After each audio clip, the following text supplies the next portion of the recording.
本小节我们来讲解一下关于 Go 语言中的一些工具啊。首先，我们先去讲一下关于 Go 工具。在讲解 Go 工具之前，我们先对甲板 Go 语言安装包中自带的工具进行一个总体的阐述。在 Go root-bin 下有3个工具，一个是 Go.exe、Go.doc.exe 跟 Go.format.exe。那我们来看一下这3个，在 D 盘下 My Software。Go Soft Go， 我们现在看到这个目录就是我的 Go root。我们之前在环境变量中配置了 Go root 的值。下面有个 bin 文件夹 ，bin 中有3个工具，一个是 Go.exe、Go.doc.exe 跟 Go.fmt.exe。那这3个命令分别都是什么意思呢？我们来看一下。其中 Go.exe 是 BA 运行构件等都可以使用这个命令。什么意思？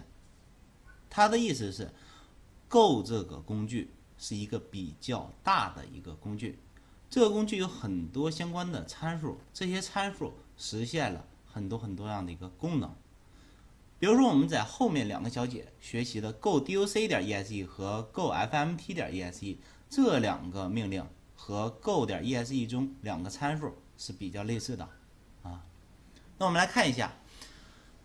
我们可以通过在命令行中输入 Go help， 能够查看到 Go 这个工具中相关的一些参数。让我们看一下 cmd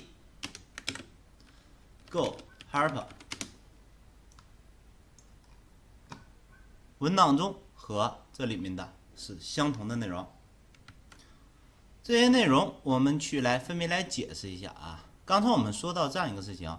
Go.doc 和 Go.fmt， 我们发现，在 Go 工具中也有一个 fmt 和一个 doc 啊，这2个我们在这儿就不说了，它跟这2个工具功能是实现类似的。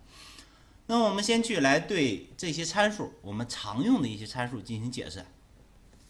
Go version 查看 Go 语言版本，这之前我们用过。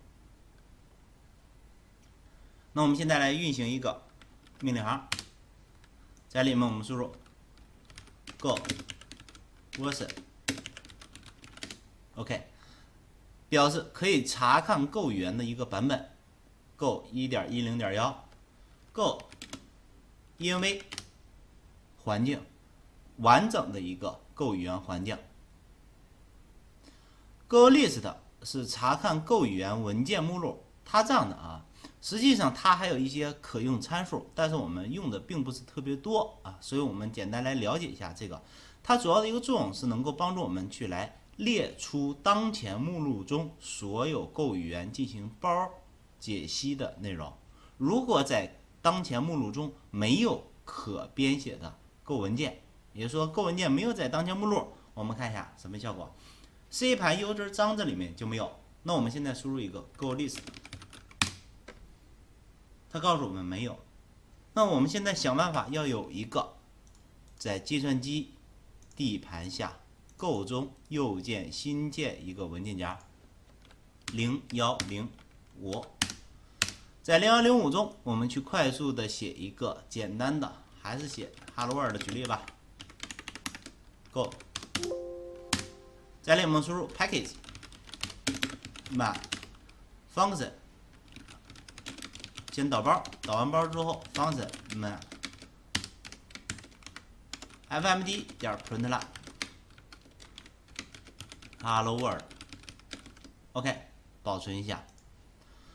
那我们现在要做的事情就是在命令行中进入到刚才我们所在的那个目录，先进到 D 盘 cd go 下个叫0201，我们这个目录叫什么呢？0105啊，我们这么的吧，标准点0201，改成0201。第2章第1小节 ，cd go 下的0201。好，进入到里面之后，我们看一下，这里面的内容是一个慢点 go， 所以我们在输入 go list 的时候，就会显示这个目录。显示这个目录表示该目录下有可以编译的 Go 语言文件。OK， 这就是我们现在看到的关于 Go list。我们继续往下看 ，Go build 把源码文件构建成系统可执行文件。那我们来试一下，这是源码，我们在里面去输入 go build 慢点 go。点 go 文件是我们在配置了环境变量后，系统可识别。Windows 系统默认的一个可执行文件应该是一个.exe 文件，所以当我们输入 go build 慢点 go 后，一回车，它就会给我们生成一个叫慢点 exe。由于我们现在写这段代码没有任何界面，所以说我双击运行之后，它会有个黑框一闪而过。那我现在在里面也可以输入一个命令，快捷的调用。比如说我们现在输入这个 go 命令是调用的 go.exe。我现在已经在0201这个文件夹，我直接输入慢，一回车，哎，它就输出 Hello World 了。也就是说，现在我们运行的时候，直接就用一个工具，或者说用一个命令慢这样的一个，就可以调用到这个程序。这就是 build 构建的作用，生成系统可执行文件。好，接着往下看，除了 build 以外，clean 文件表示清空生成的可执行文件。我们刚生成了一个可执行文件后，我在下面再输入 go clean， 一回车，我们看现在效果，它就会把我们之前生成的可执行文件给清除掉，这就是 go clean 的一个作用。再往下，还有 go write 静态文件解析，检查是否有语法错误等。如果没有语法错误，直接就结束了这个命令。慢点 go 一回车，发现直接跳到下一行，这表示该文件中没有任何语法性的错误。那现在我进里面去，比如说把这个大块回车，这之前我们去特意讲过，必须括号与 fmt 就是 function func 啊，它俩放在一行。那看下效果，再去 go write 慢点 go 一回车，它告诉我们说不被希望的这个在新换行之前出现了这个大块，就是大块必须跟方身在同一行啊，这是 write 它的一个作用。好，接下来看